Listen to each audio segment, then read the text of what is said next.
सोमवार की व्रत कथा। जय श्री कृष्णा। राधे राधे।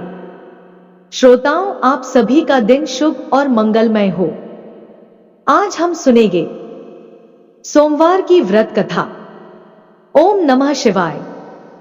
प्रिय श्रोताओं, शिव पुराण में नारद मुनि स्पष्ट रूप से कहते हैं कि दुखों से पार पाने के लिए शिव कथा एक संजीवनी के समान असरदार भक्ति रूपी औषधि है। रोगी, निर्धन, निसंतान, अन्य सांसारिक दुखों से व्याकुल मनुष्य यदि प्रत्येक सोमवार को सोमवार व्रत कथा के साथ साथ द्वादश ज्योतिर्लिंग की कथा का श्रवण करता है तो धीरे धीरे करके उसके समस्त दुखों का अंत हो जाता है। सुख समृद्धि के साथ साथ घर परिवार में खुशहाली आती है। अंत में शिव कथा श्रवण के फल से उसे शिव धाम की प्राप्ति होती है।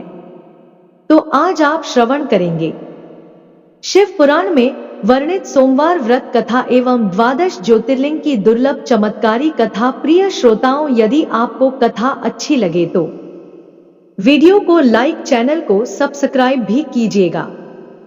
अब श्रवण करते हैं। सोमवार व्रत कथा। किसी नगर में एक धनी व्यापारी रहता था। दूर दूर तक उसका व्यापार फैला हुआ था। नगर के समस्त लोग उस व्यापारी का सम्मान करते थे।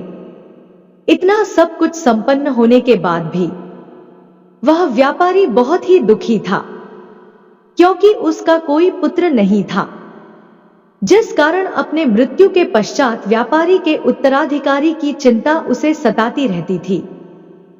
पुत्र की प्राप्ति की इच्छा से व्यापारी प्रत्येक सोमवार भगवान शिव की व्रत पूजा किया करता था और शाम के समय शिव मंदिर में जाकर शिव जी के सामने घी का दीपक जलाया करता था।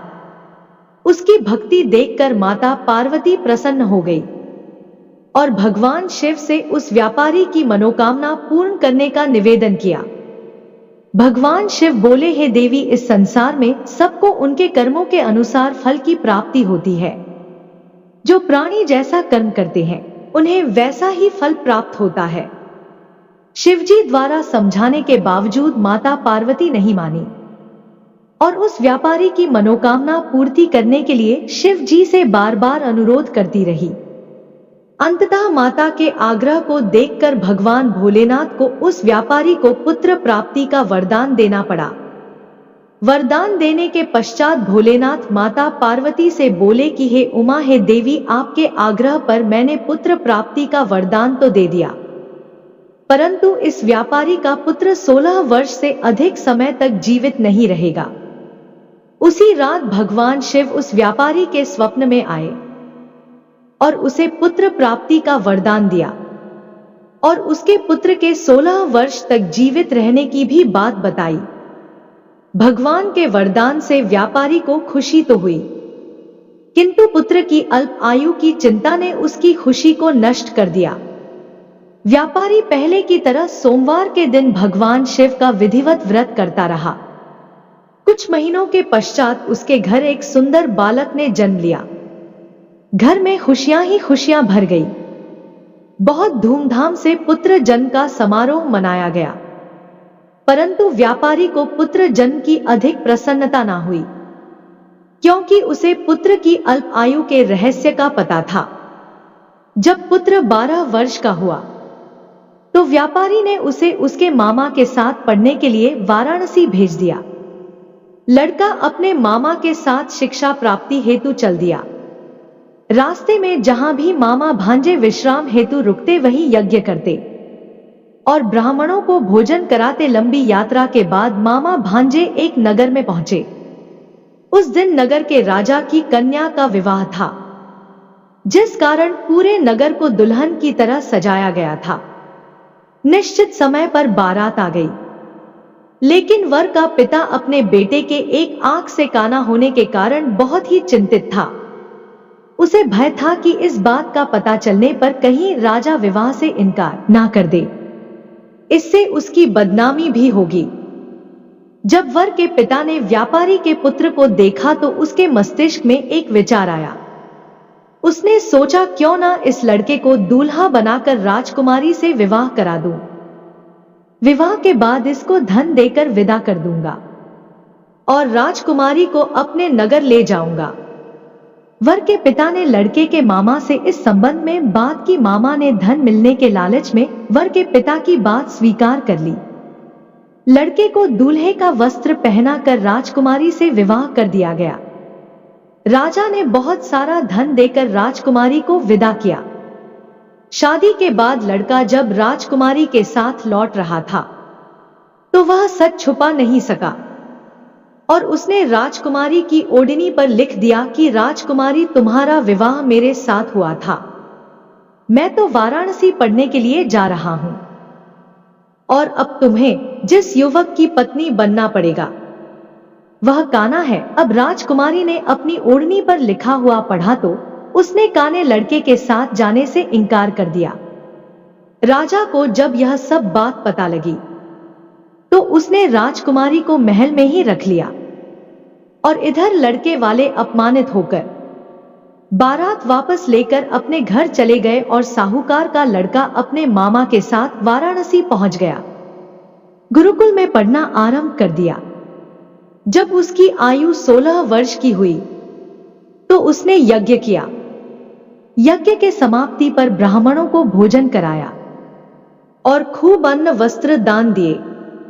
रात को वह अपने शय कक्ष में सो गया।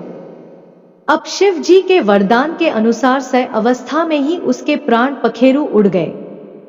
अब देखिए, सूर्योदय पर मामा मृत भांजे को देखकर विलाप करने लगा, रोने पीटने लगा। आसपास के लोग भी एकत्रित होकर दुख प्रकट करने लगे।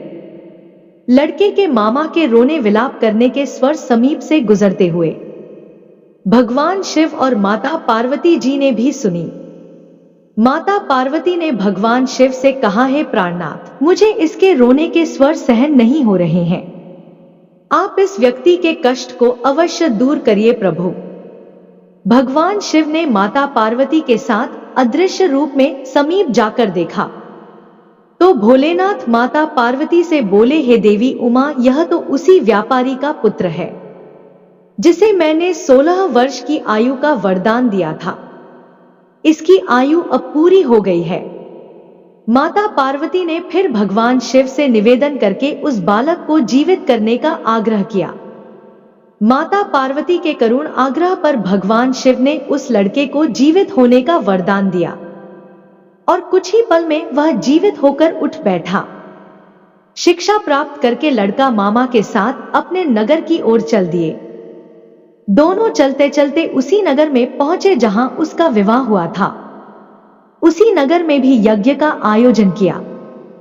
समीप से गुजरते हुए नगर के राजा ने यज्ञ का आयोजन देखा और उसने तुरंत ही लड़के और उसके मामा को पहचान लिया।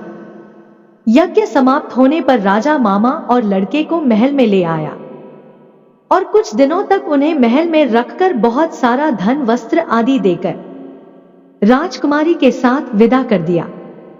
इधर भूखे प्यासे रहकर व्यापारी और उसकी पत्नी बेटे की प्रतीक्षा कर रहे थे। उन्होंने प्रतिज्ञा कर रखी थी कि यदि उन्हें अपने बेटे की मृत्यु का समाचार मिला तो दोनों अपने प्राण त्याग देंगे। परंतु जैसे ही उसने अपने बेटे के जीवित वापस लौटने का समाचार सुना तो वह बहुत ही प्रसन्न हुआ। वह अपनी पत्नी और मित्रों के साथ नगर के द्वार पर पहुंचा। अपने बेटे के विवाह का समाचार सुनकर पुत्र बधू राजकुमारी को देखकर उसकी खुशी का तो ठिकाना ही ना रहा। उसी रात भगवान शिव ने व्यापारी के स्वप्न में आकर कहा, हे सृष्टि, मैंने तेरे सोमवार के व्रत करने और व्रत कथा सुनने से प्रसन्न होकर तेरे पुत्र को लंबी आयु प्रदान की है। पुत्र की लंबी आयु जानकर व्यापारी बहुत ही प्रसन्न हुआ। तो शिव भक्त होने तथा सोमवार व्रत कथा करने से व्यापारी की सभी मनोकामनाएं पूर्ण हो गई।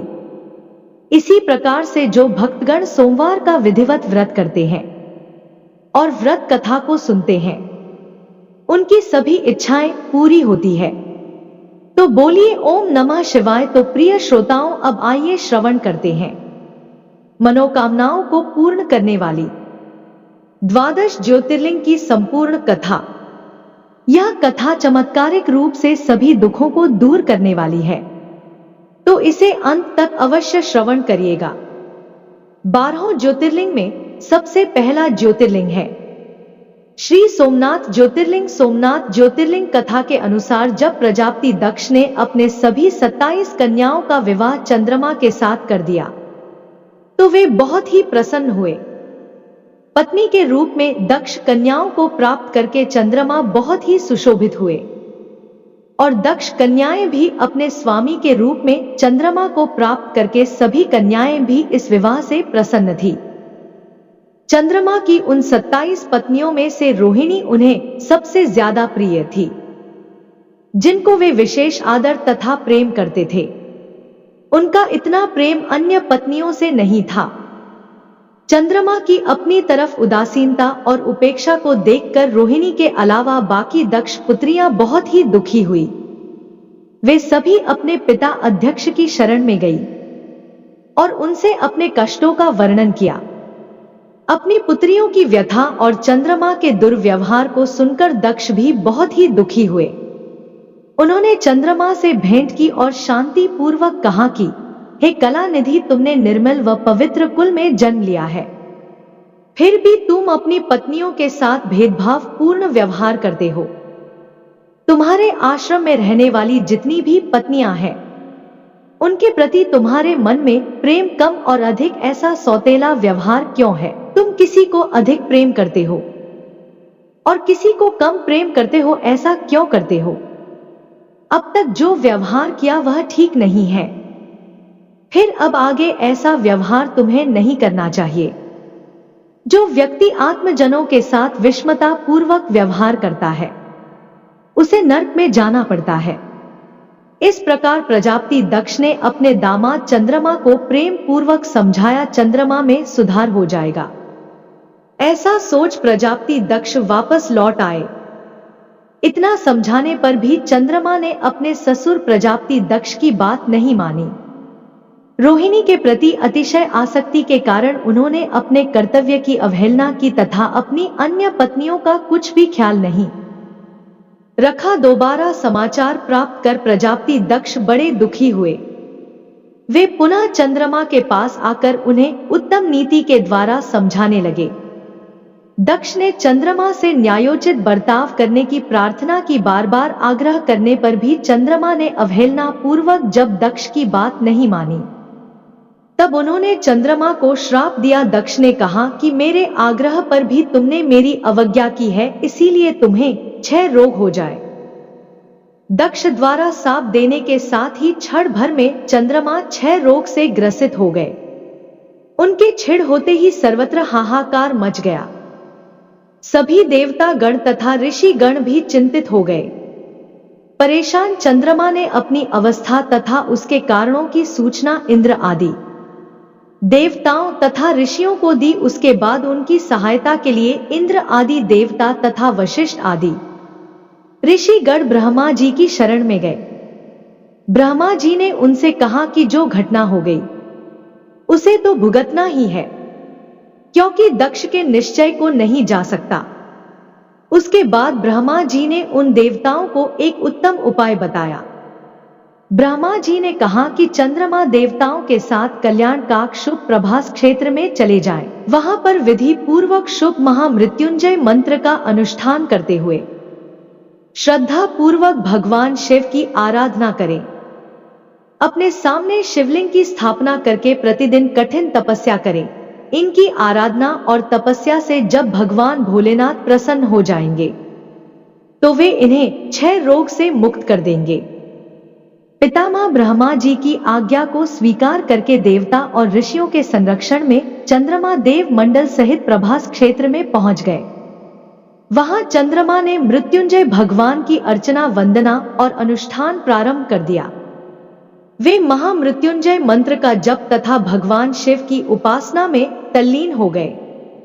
ब्रह्मा जी की आज्ञा के अनुसार चंद्रमा ने 6 महीने तक निरंतर तपस्या की और वृषभ ध्वज का पूजन किया।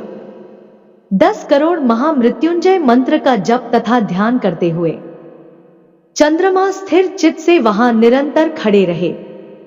उनकी तपस्या से भक्त वत्सल भगवान शंकर प्रसन्न हो गए। उन्होंने चंद्रमा से कहा, चंद्रदेव तुम्हारा कल्याण हो। तुम जिसके लिए यह कठोर तप कर रहे हो, उस अभिलाषा को बताओ। मैं तुम्हारी इच्छा के अनुसार तुम्हें उत्तम वर प्रदान करूंगा। चंद्रमा ने प्रार्थना करते हुए विनय पूर्वक स्वर में कहा, हे देवेश्वर, आप मेरे सब अपराधों को क्षमा करें और मेरे शरीर के इस क्षय रोग को दूर कर दे। भगवान शिव ने तपस्या से प्रसन्न होकर चंद्रदेव से वर मांगने के लिए कहा। इस पर चंद्रमा ने वर मांगते हुए कहा, हे भगवान, आप मुझे इस श्राप से मुक्त कर दीजिए और मेरे सारे अपराध क्षमा कर दीजिए। इस श्राप को पूरी तरह समाप्त करना भगवान शिव के लिए संभव नहीं था, अतः मध्य का मार्ग निकाला गया। उन्होंने कहा, चंद्रदेव, तुम्हारी कला प्रतिदिन एक पक्ष में छेड़ हुआ करेगी, जबकि दूसरे पक्ष में प्रतिदिन वह निरंतर बढ़ती रहेगी। इस प्रकार तुम स्वस्थ और लोक सम्मान के योग्य हो जाओगे। भगवान शिव का कृपा रूपी प्रसाद पाकर चंद्रदेव बहुत ही प्रसन्न हुए। उन्होंने भक्ति पूर्वक भगवान शिव की स्तुति की। ऐसी स्तुति से निराकार शिव उनकी दृढ़ भक्ति को देखकर साकार लिंग रूप में प्रकट हुए और संसार में सोमनाथ ज्योतिर्लिंग के नाम से प्रसिद्ध हुए। तो बोलिए, सोमनाथ ज्योतिर्लिंग भगवान की जय हो। ओम नमः शिवाय। प्रिय भक्त गणों, अब आइए श्रवण करते हैं भगवान शिव शंकर के दूसरे ज्योतिर्लिंग मल्लिका अर्जुन शिवलिंग की कथा। पौराणिक कथा के अनुसार शिव पार्वती के पुत्र स्वामी कार्तिकेय और गणेश दोनों भाई विवाह के लिए आपस में कलह करने लगे। कार्तिकेय जी का कहना था कि वे बड़े हैं, इसलिए उनका विवाह पहले होना चाहिए, किंतु श्री गणेश जी अपना विवाह पहले कराना चाहते थे। इस झगड़े पर फैसला देने के लिए दोनों अपने माता पिता भवानी और शंकर जी के पास पहुंचे। उनके माता पिता ने कहा, तुम दोनों में जो इस पृथ्वी की परिक्रमा करके पहले यहां आएगा, उसी का विवाह पहले होगा। शर्त सुनते ही कार्तिकेय जी पृथ्वी की परिक्रमा करने के लिए दौड़ पड़े। इधर स्थूलकाय श्री गणेश जी और उनका वाहन चूहा, भला इतनी शीघ्रता से वे परिक्रमा कैसे कर सकते थे। श्री गणेश जी के सामने भारी समस्या उपस्थित हो गई। श्री गणेश जी शरीर के जरूर स्थूल थे, किंतु बुद्धि के सागर हैं। उन्होंने कुछ सोच विचार किया और अपनी माता पार्वती तथा पिता देवाधिदेव महेश्वर से एक आसन पर बैठने का आग्रह किया। उन दोनों के आसन पर बैठ जाने के बाद श्री गणेश जी ने उनकी साथ परिक्रमा की, फिर विधिवत पूजन किया। इस प्रकार श्री गणेश जी माता पिता की परिक्रमा करके पृथ्वी की परिक्रमा से प्राप्त होने वाले फल की प्राप्ति के अधिकारी बन गए। उनकी चतुर बुद्धि को देखकर शिव पार्वती जी दोनों बहुत ही प्रसन्न हुए। उन्होंने गणेश जी का विवाह भी करा दिया। जिस समय कार्तिकेय संपूर्ण पृथ्वी की परिक्रमा करके वापस आए, उसी समय गणेश जी का विवाह विश्वरूप प्रजापति की पुत्रियों सिद्धि और बुद्धि के साथ हो चुका था। इतना ही नहीं, गणेश जी को सिद्धि नामक पत्नी से क्षेम तथा बुद्धि नामक पत्नी से लाभ, यह दो पुत्र रत्न प्राप्त हुए थे। भ्रमणशल और जगत का कल्याण करने वाले देवर्ष नारद ने स्वामी कार्तिकेय से यह सारा वृतांत कह सुनाया। श्री गणेश जी का विवाह और उन्हें पुत्र लाभ का समाचार सुनकर स्वामी कार्तिकेय जी जल उठे। इस प्रकार वे नाराज होकर कार्तिकेय ने शिष्टाचार का पालन करते हुए अपने माता पिता के चरण छुए और वहां से चले गए। माता पिता से अलग होकर कार्तिकेय जी क्रौच पर्वत पर रहने लगे। शिव पार्वती जी ने अपने पुत्र कार्तिकेय जी को समझा बुझाकर बुलाने हेतु देवर्षि नारद जी को क्रौच पर्वत पर भेजा। देवर्षि नारद जी ने बहुत प्रयास से स्वामी जी को मनाने का प्रयास किया, किंतु वे वापस नहीं आए। उसके बाद कोमल हृदय माता पार्वती स्नेह रूप में व्याकुल हो उठी। वे भगवान शिव जी को लेकर कोच पर क्रौच पर्वत पर पहुंच गए। उधर स्वामी कार्तिकेय जी को क्रौच पर्वत पर अपने माता पिता की आगमन की सूचना मिल गई और वे वहां से 3 योजन अर्थात 36 किलोमीटर दूर चले गए। कार्तिकेय जी के चले जाने पर भगवान शिव उस क्रौंच पर्वत पर ज्योतिर्लिंग के रूप में प्रकट हो गए। तभी से वे मल्लिकार्जुन ज्योतिर्लिंग के नाम से प्रसिद्ध हुए। मल्लिका माता पार्वती का नाम है, जबकि अर्जुन भगवान शंकर को कहा जाता है। इस प्रकार से सम्मिलित रूप से मल्लिकार्जुन नाम उक्त ज्योतिर्लिंग का जगत में प्रसिद्ध हुआ। तो बोलिए श्री मल्लिकार्जुन भगवान की जय हो। ओम नमः शिवाय। प्रिय भक्त गणों, अब आइए सुनते हैं भगवान शिव जी के तीसरे ज्योतिर्लिंग महाकाल ज्योतिर्लिंग की कथा। महाकाल ज्योतिर्लिंग की कथा के अनुसार उज्जैनी में राजा चंद्रसेन का राज्य था। वह भगवान शिव का परम भक्त था। शिव गढ़ों में प्रमुख मणिभद्र नामक गढ़ उनका मित्र था। एक बार मणिभद्र ने राजा चंद्रसेन को एक अत्यंत ही तेजोमय चिंतामणि प्रदान की। चंद्रसेन ने इसे गले में धारण किया तो उनका प्रभा मंडल जगमगा उठा, साथ ही दूरस्थ देशों में उसकी यश कीर्ति बढ़ने लगी। उस मणि को प्राप्त करने के लिए दूसरे राजाओं ने प्रयास आरंभ कर दिए। कुछ ने प्रत्यक्ष मांग की, कुछ ने विनती की, चूंकि वह राजा की अत्यंत प्रिय वस्तु थी। अतः राजा ने वह मणि किसी को नहीं दी। अतः उन पर मणि आकांक्षी राजाओं ने आक्रमण कर दिया। शिव भक्त चंद्रसेन भगवान महाकाल की शरण में जाकर ध्यान मग्न हो गया। जब चंद्रसेन समाधि था तब वहां कोई गोपी अपने छोटे बालक को साथ लेकर दर्शन हेतु आई। बालक की उम्र थी 5 वर्ष। गोपी विधवा थी। राजा चंद्रसेन को ध्यान मग्न देखकर बालक भी शिव की पूजा हेतु प्रेरित हुआ। वह कहीं से एक पाषाण ले आया और अपने घर के एकांत स्थल में बैठकर भक्ति भाव से शिवलिंग की पूजा करने लगा। कुछ देर पश्चात उसकी माता ने भोजन के लिए उसे बुलाया, किंतु वह नहीं आया। फिर बुलाया, वह फिर भी नहीं आया। माता स्वयं बुलाने आई तो उसने देखा कि बालक ध्यान मग्न बैठा है, उसकी आवाज सुन नहीं रहा है। तब क्रोध में आकर माता ने उस बालक को पीटना शुरू कर दिया और समस्त पूजा सामग्री उठाकर फेंक दी। ध्यान से मुक्त होकर बालक चेतना में आया तो उसे अपनी पूजा को नष्ट देखकर बहुत ही दुख हुआ। अचानक उसकी व्यथा की गहराई से चमत्कार हुआ। भगवान शिव की कृपा से वहां एक सुंदर मंदिर निर्मित हो गया। मंदिर के मध्य में दिव्य शिवलिंग विराजमान था। एक सुंदर मंदिर निर्मित हो गया। मंदिर के मध्य में दिव्य शिवलिंग विराजमान था एवं बालक द्वारा सुसज्जित पूजा यथावत थी।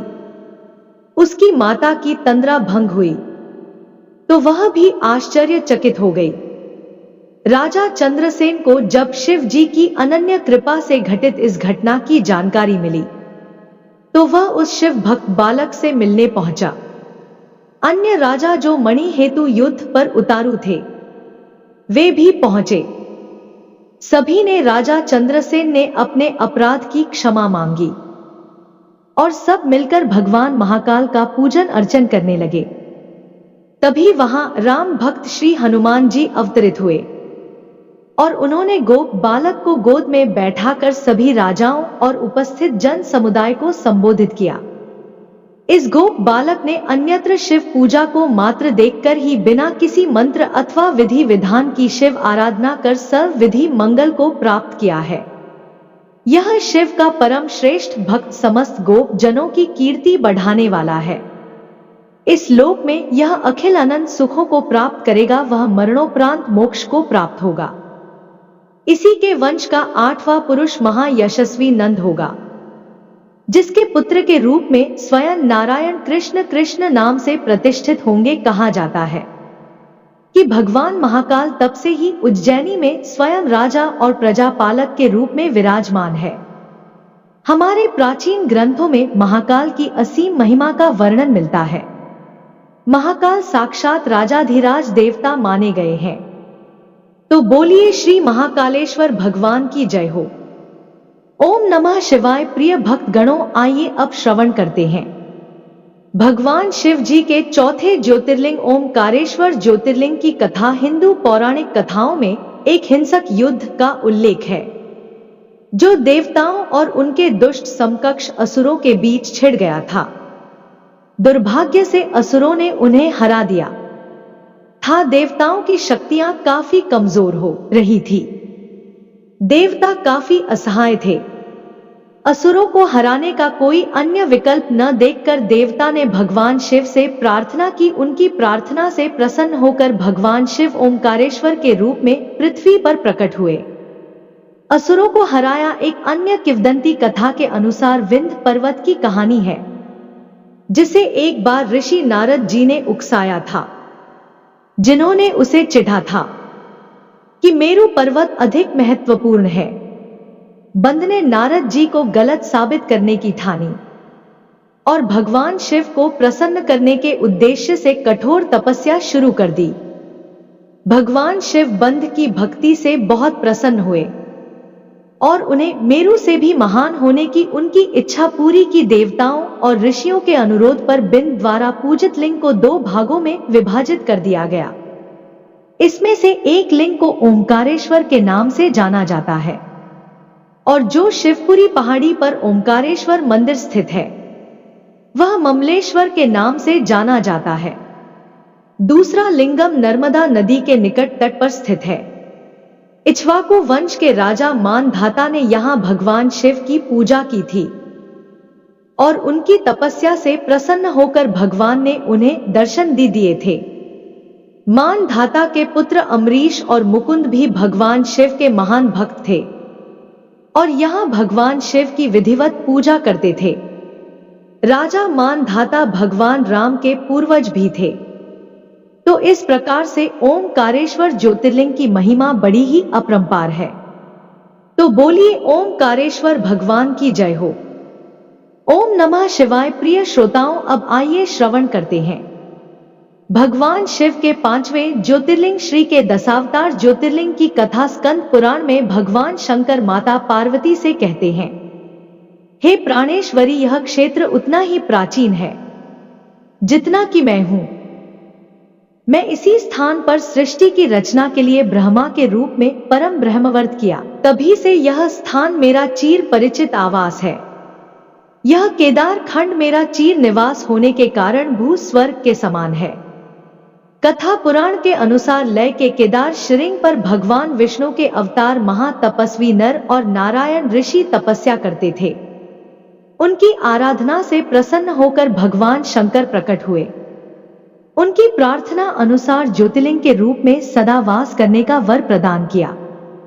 यह स्थल के 10वें पर्वत राज हिमालय के केदार नामक श्रृंग पर अवस्थित है। पौराणिक कथाओं के अनुसार महान कुरुक्षेत्र युद्ध के बाद पांडव भाइयों को युद्ध में विजय प्राप्त हुई। वे युद्ध के दौरान किए गए पापों के लिए प्रायश्चित करना चाहते थे। तो उनके शुभ चिंतक और आध्यात्मिक मार्गदर्शक ऋषि व्यास जी ने सलाह दी थी कि वे खुद को दोष मुक्त और पापों से मुक्त पाने के लिए भगवान शिव का आशीर्वाद ले। हालांकि भगवान शिव उनके पिछले कार्यों के बारे में जानकर उनसे सीधे मिलना नहीं चाहते थे। उनकी भक्ति की परीक्षा करने के लिए उन्होंने खुद को एक बैल में बदल लिया, अपनी असली पहचान छुपा ली। पांडवों ने भगवान शिव को एक बैल के रूप में पहचानते हुए उनकी पीछा की, लेकिन जैसे ही वे उन्हें पकड़ने वाले थे, उन्होंने जमीन में छलांग लगा दी। पांडवों ने जमीन खोदी और भगवान शिव के निशान का पीछा किया और वे भगवान के उत्तराखंड के हिमालय क्षेत्र में स्थित वर्तमान केदारनाथ पहुंच गए। वहां पर उन्होंने बैल के कूबड़ को जमीन से निकलते देखा, जो भगवान शिव की उपस्थिति का प्रतीक था। भगवान शंकर पांडवों की भक्ति दृढ़ संकल्प देखकर प्रसन्न हुए। उन्होंने तत्काल दर्शन देकर पांडवों को पाप मुक्त कर दिया। फिर उसी समय से भगवान शंकर बैल की पीठ की आकृति पिंड के रूप में श्री केदार स्वर के रूप में पूजे जाते हैं। तो बोलिए श्री केदार स्वर भगवान की जय हो। ओम नमः शिवाय। प्रिय श्रोताओं, अब आइए श्रवण करते हैं भगवान शिव शंकर के 6ठे ज्योतिर्लिंग श्री भीम शंकर ज्योतिर्लिंग की कथा। महिमा भीम शंकर ज्योतिर्लिंग का वर्णन शिव पुराण में मिलता है। शिव पुराण में कहा गया है, पुराने समय में भीम नामक एक राक्षस था। वह राक्षस कुंभकर्ण का पुत्र था, परंतु उसका जन्म ठीक उसके पिता के मृत्यु के बाद हुआ। अपने पिता के मृत्यु भगवान राम के हाथों होने की घटना की उसे जानकारी नहीं थी। समय बीतने के साथ जब उसे अपनी माता से इस घटना की जानकारी हुई, तो वह भगवान श्री राम जी का वध करने के लिए आतुर हो गया। अपने उद्देश्य को पूरा करने के लिए उसने अनेक वर्षों तक कठोर तपस्या की। उसकी तपस्या से प्रसन्न होकर उसे ब्रह्मा जी ने विजय होने का वरदान दिया। वरदान पाने के बाद राक्षस निरंकुश हो गया। उसने मनुष्यों के साथ साथ देवी देवताओं को भी भयभीत करने लगा। धीरे धीरे सभी जगह उसके आतंक की चर्चा होने लगी। युद्ध में उसने देवताओं को भी परास्त करना आरंभ कर दिया। जहां वह जाता मृत्यु का तांडव होने लगता। उसने सभी पूजा पाठ बंद करा दिए। अत्यंत परेशान होने के बाद सभी देवता गण भगवान शिव की शरण में गए। भगवान शिव ने सभी को आश्वासन दिलाया कि वे इसका उपाय निकालेंगे। भगवान शिव ने राक्षस को नष्ट कर दिया। भगवान शिव से सभी देवताओं ने आग्रह किया कि वे इसी स्थान पर शिवलिंग के रूप में विराजमान हो। उनकी इस प्रार्थना को भगवान शिव ने स्वीकार किया और वे भीमा शंकर ज्योतिर्लिंग के रूप में आज भी यहां विराजमान है। तो बोलिए श्री भीमा शंकर भगवान की जय हो। ओम नमः शिवाय। प्रिय भक्त गणों, अब आइए श्रवण करते हैं भगवान शिव जी के 7वें ज्योतिर्लिंग श्री विश्वनाथ ज्योतिर्लिंग की कथा। इस ज्योतिर्लिंग के विषय में एक कथा है जो कि इस प्रकार है। भगवान शिव जी अपनी पत्नी पार्वती जी के साथ हिमालय पर्वत पर रहा करते थे। भगवान शिव जी की प्रतिष्ठा में कोई बाधा ना आए, इसलिए पार्वती जी ने कहा कि हे भगवान, कोई और स्थान चुनिए। शिवजी को राजा देवदास की नगरी वाराणसी नगरी बहुत ही पसंद आई। भगवान शिव जी के शांत जगह के लिए निकुंभ नामक शिवगण ने वाराणसी नगरी को नी मनुष्य कर दिया। लेकिन राजा को दुख हुआ। राजा ने घोर तपस्या करके ब्रह्मा जी को प्रसन्न किया और उनसे अपना दुख दूर करने की प्रार्थना की। देवदास ने बोला कि देवता देवलोक में रहे, पृथ्वी तो मनुष्यों के लिए है। ब्रह्मा जी के कहने पर शिवजी भी मंदराचल पर्वत पर चले गए, लेकिन काशी नगरी के लिए अपना मोह नहीं त्याग सके। तब भगवान विष्णु जी ने राजा को तपोवन में जाने का आदेश दिया। उसके बाद वाराणसी महादेव जी की स्थायी निवास हो गया और शिवजी ने अपने त्रिशूल पर वाराणसी नगरी स्थापित की। तब उसी समय शिवजी ज्योतिर्लिंग के रूप में विराजमान हो गए। काशी वाराणसी नगरी में श्री विश्वनाथ ज्योतिर्लिंग के रूप में प्रसिद्ध हुआ। तो बोलिए श्री काशी विश्वनाथ भगवान की जय हो। ओम नमः शिवाय। प्रिय श्रोताओं, आइए अब श्रवण करते हैं भगवान शिव शंकर के 8वें ज्योतिर्लिंग श्री त्रयंबकेश्वर ज्योतिर्लिंग की कथा। प्राचीन समय में ब्रह्मगिरि पर्वत पर देवी अहिल्या के पति ऋषि गौतम जी रहा करते थे और तपस्या करते थे। क्षेत्र में ऐसे कई ऋषि थे जो गौतम ऋषि से ईर्ष्या करते थे और उन्हें नीचा दिखाने की कोशिश करते थे। एक बार सभी ऋषियों ने गौतम ऋषि पर गौ हत्या का आरोप लगा दिया। सभी ने कहा इस हत्या के पाप के प्राच्य में देवी गंगा को यहां लेकर आना होगा। तब गौतम ऋषि ने शिवलिंग की स्थापना करके पूजा शुरू कर दी। ऋषि की भक्ति से प्रसन्न होकर शिवजी और माता पार्वती वहां प्रकट हुए। भगवान शिव ने वरदान मांगने को कहा। तब ऋषि गौतम जी ने शिव जी से देवी गंगा को उस स्थान पर भेजने का वरदान मांगा। तब देवी गंगा ने कहा, हे भगवान, यदि शिवजी भी इस स्थान पर ज्योतिर्लिंग के रूप में रहेंगे तभी वह यहाँ पर रहेंगी। गंगा के ऐसा कहने पर शिवजी वहां त्र्यंबकेश्वर ज्योतिर्लिंग के रूप में ब्रह्मा विष्णु एवं स्वयं महेश लिंग रूप वास करने को तैयार हो गए तथा अपने वचना अनुसार गंगा नदी गौतमी के रूप में वहां बहने लगी। गौतमी नदी का एक नाम गोदावरी भी है। दक्षिण दिशा की गंगा कही जाने वाली नदी गोदावरी का यही उद्गम स्थान है। त्रयंबकेश्वर ज्योतिर्लिंग के पास 3 पर्वत स्थित हैं, जिन्हें ब्रह्मगिरि, नीलगिरि और गंगाद्वार के नाम से जाना जाता है। श्री त्र्यंबकेश्वर भगवान की जय हो।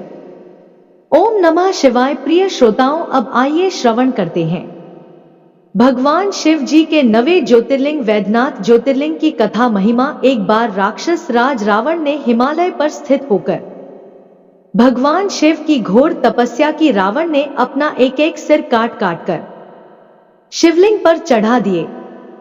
इस प्रक्रिया में उसने अपने 9 सिर चढ़ा दिए तथा 10वें सिर को काटने के लिए जब वह उदित हुआ, तब भगवान शंकर प्रसन्न हो उठे। प्रकट होकर भगवान शिव ने रावण के 10 सिरों को पहले की भांति कर दिया। उन्होंने रावण से वर मांगने के लिए कहा। रावण ने भगवान शिव जी से कहा कि मुझे आप अपने इस शिवलिंग को साथ ले जाकर लंका में स्थापित करने की अनुमति प्रदान करें। शंकर जी ने रावण को इस प्रतिबंध के साथ अनुमति प्रदान कर दी कि यदि इस लिंग को ले जाते समय रास्ते में धरती पर रखोगे तो वह वही स्थापित हो जाएगा, अचल हो जाएगा। जब रावण भगवान शिव को प्रणाम करके शिवलिंग लेकर चला, तो मार्ग में चिता भूमि में ही उसे लघु शंका आ गई। उसने उस लिंग को एक अहिर को पकड़ा दिया और लघु शंका से निवृत्त होने चला गया। इधर शिवलिंग भारी होने के कारण उस अहिर ने उसे भूमि पर रख दिया। वह लिंग वही अचल हो गया।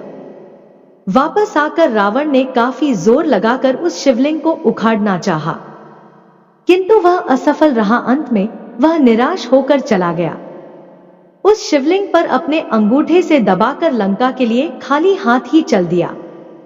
इधर ब्रह्मा, विष्णु, इंद्र आदि देवताओं ने वहां पहुंचकर उस शिवलिंग की विधिवत पूजा की। उन्होंने शंकर जी का दर्शन किया और लिंग की प्रतिष्ठा करके स्तुति की। उसके बाद वे स्वर्ग लोक चले गए।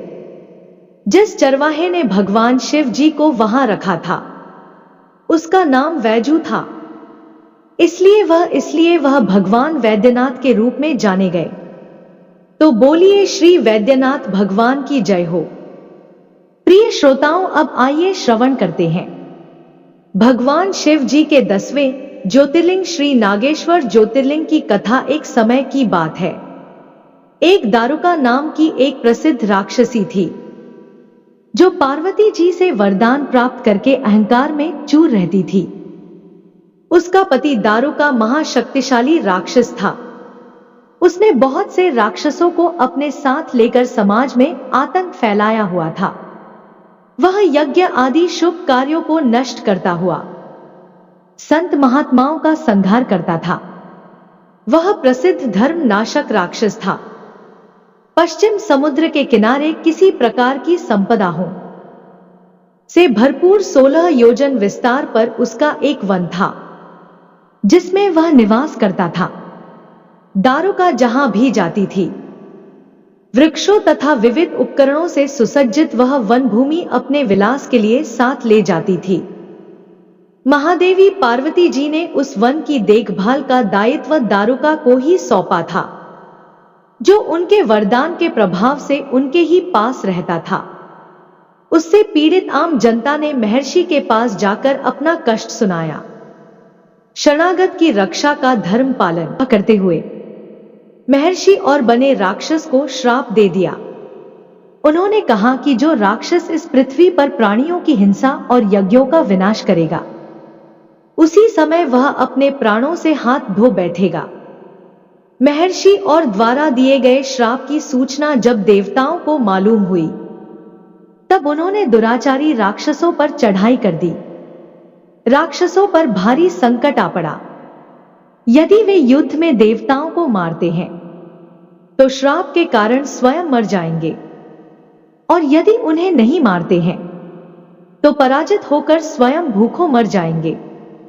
उस समय दारुका ने राक्षसों को सहारा दिया और भवानी के वरदान का प्रयोग करते हुए वह संपूर्ण वन को लेकर समुद्र में जा बसी। इस प्रकार राक्षसों ने धरती को छोड़ दिया और निर्भयता पूर्वक समुद्र में निवास करते हुए वहां प्राणियों को सताने लगे। एक बार धर्मात्मा और सदाचारी सुप्रियतेई था, जो वहां नौका पर सवार होकर समुद्र में जल मार्ग से कहीं जा रहा था। उसी समय दारुक नामक एक भयंकर बलशाली राक्षस ने उस पर आक्रमण कर दिया। राक्षस दारुक ने सभी लोगों सहित सुप्रिया को अपहरण कर लिया, अपनी पूरी में ले जाकर उसे बंदी बना दिया, जो कि सुप्रिया शिव जी का अनन्य भक्त थे। इसीलिए वह हमेशा शिव जी की आराधना में तन्मय से लगे रहते थे।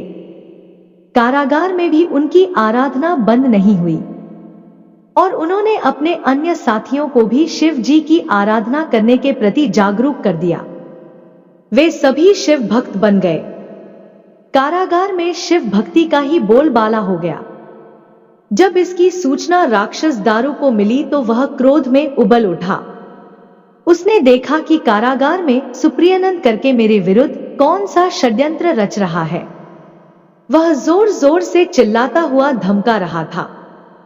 इसका उस पर कुछ प्रभाव ना पड़ा। घमंडी राक्षस दारुक ने अपने अनुचर को आदेश दिया कि इस शिव भक्त को मार डालो। अपने हत्या के भय से भी सुप्रिया डरे नहीं और वह भयहारी संकट मोचन भगवान शिव को पुकारने लगे। कहने लगे, हे देव, आप ही हमारे सर्वस्व है, आप ही मेरे जीवन और प्राण है। इस प्रकार की प्रार्थना को सुनकर भगवान शिव एक बिल से प्रकट हुए। उनके साथ ही 4 दरवाजों का एक सुंदर मंदिर प्रकट हुआ। उस मंदिर के मध्य भाग में गर्भगृह में एक दिव्य ज्योतिर्लिंग प्रकाशित हो रहा था तथा शिव परिवार के सभी सदस्य भी उनके साथ विद्यमान थे। वैश्य सुप्रिया ने शिव परिवार सहित उस ज्योतिर्लिंग का दर्शन और पूजन किया। सुप्रियानंद भगवान शिव ने स्वयं पाशुपतास्त्र लेकर प्रमुख राक्षसों को व उनके अनुचर को तथा उनके सारे संसाधनों अस्त्र शस्त्र को नष्ट कर दिया। लीला करने के लिए स्वयं शरीर धारण करने वाले भगवान शिव ने अपने भक्त सुप्रिया आदि की रक्षा करने के बाद उस वन को भी वर दिया कि आज से इस वन में ब्राह्मण, क्षत्रिय, वैश्य तथा शूद्र इन चारों वर्णों के धर्मों का पालन किया जाएगा। इस वन में शिव धर्म के प्रचारक श्रेष्ठ ऋषि मुनि निवास करेंगे और यहाँ तामसिक दुष्ट राक्षसों के लिए कोई स्थान नहीं होगा।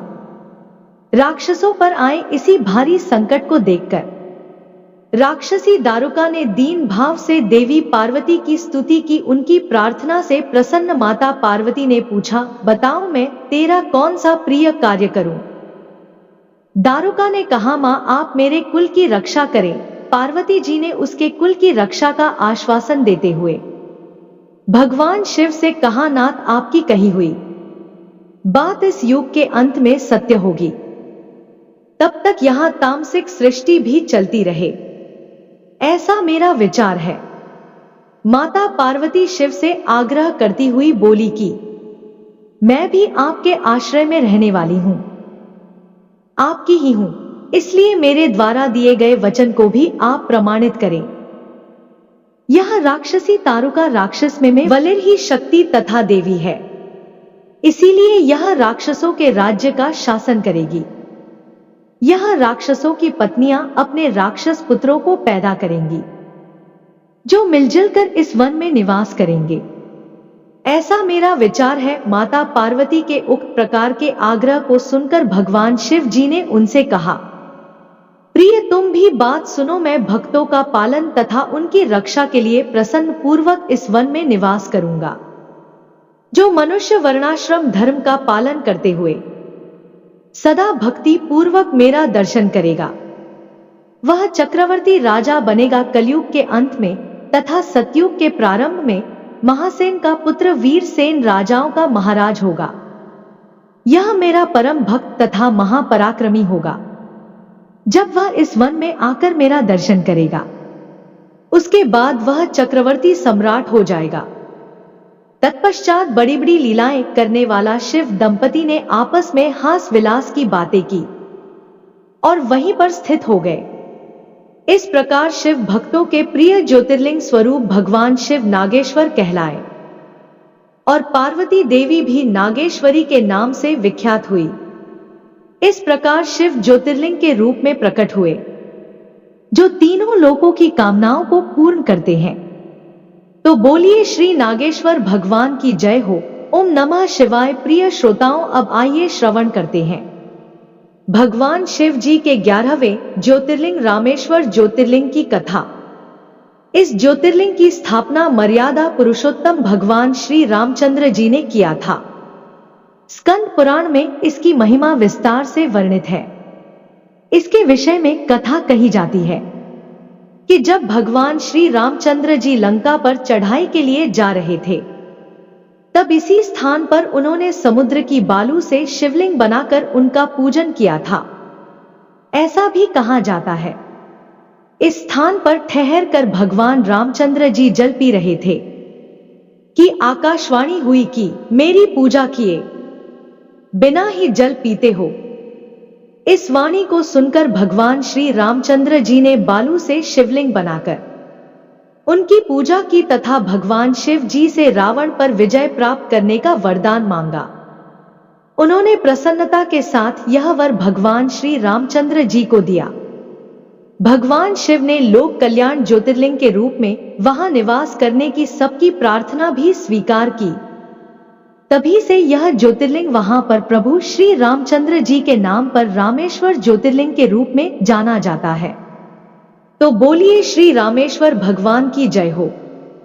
ओम नमः शिवाय। प्रिय श्रोताओं, अब आइए श्रवण करते हैं भगवान भोलेनाथ के 12वें ज्योतिर्लिंग घुश्मेश्वर ज्योतिर्लिंग की कथा की। एक बहुत ही धर्मपरायण निष्ठ ब्राह्मण दक्षिण देश में देवगिरी पर्वत के पास रहा करता था।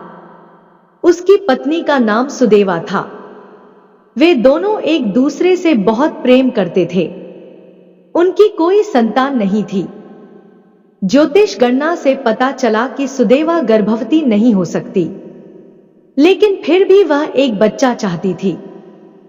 तब सुदेवा ने अपने पति यानी सुधर्मा से अपनी छोटी बहन से दोबारा विवाह करने को कहा। सुधर्मा पहले तो इस पर राजी नहीं हुआ, लेकिन सुदेवा के बार बार जिद करने से सुधर्मा मान गए। सुधर्मा अपनी पत्नी की छोटी बहन घुस्मा को ब्याह करके घर ले आए। घुस्मा अत्यंत विनीत और सदाचार स्त्री थी, साथ ही भगवान शिव शंकर की परम भक्त थी। घुस्मा प्रतिदिन 101 पार्थिव शिवलिंग बनाती और पूरे मन से उनकी पूजा अर्चना करती थी। शिवजी की कृपा ऐसी रही कि कुछ ही समय बाद उसके घर में एक बालक ने जन्म लिया। दोनों बहनों की खुशी का ठिकाना ना रहा। दोनों बहुत ही प्रेम से रहा करती थी, लेकिन पता नहीं कैसे सुदेवा के मन में एक गलत विचार घर कर गया।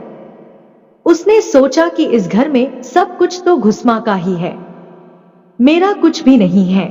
इस बात को सुदेवा ने इतना सोचा कि यह बात उसके मन में घर कर गई। सुदेवा सोच रही थी कि संतान भी उसकी है और उसके पति पर भी घुस्मा ने ही हक जमा रखा है। घुस्मा का बालक भी बड़ा हो गया और उसका विवाह भी हो गया।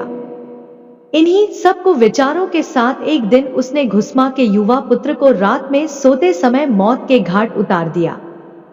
वहीं उसके शव को तालाब में फेंक दिया। यह वही तालाब था जहां घुस्मा पार्थिव शिवलिंग को विसर्जित किया करती थी। जब सुबह हुई तो पूरे घर में कोहराम मच गया। घुस्मा और उसकी बहू फूट फूट कर रोने लगे, लेकिन घुस्मा ने शिव में अपनी आस्था नहीं छोड़ी।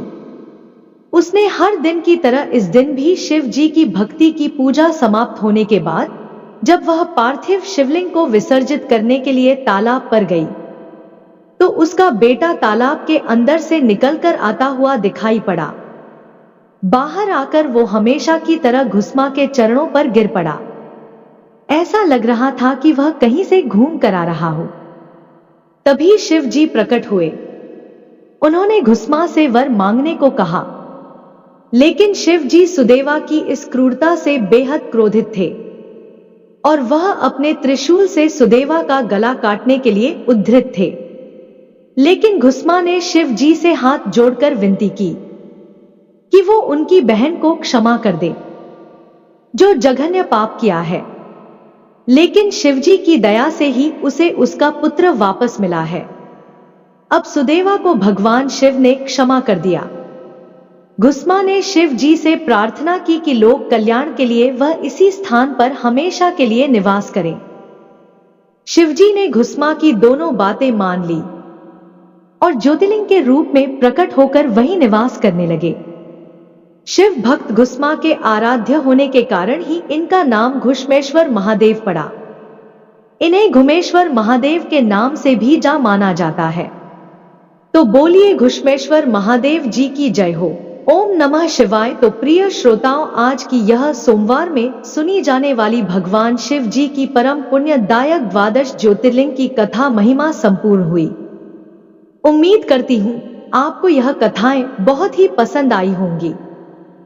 तो एक बार भगवान शिव जी के नाम पर कमेंट में ओम नमः शिवाय हर हर महादेव जरूर लिख दीजिए और वीडियो को लाइक करके चैनल को यदि आपने सब्सक्राइब नहीं किया है तो सब्सक्राइब कर लीजिए। भगवान शिव जी की कृपा सदा सर्वदा आप और आपके परिवार पर बनी रहे। आशा करती हूं कि आपको कहानी पसंद आई होगी। जय श्री कृष्णा। राधे राधे। आपका दिन शुभ और मंगलमय हो।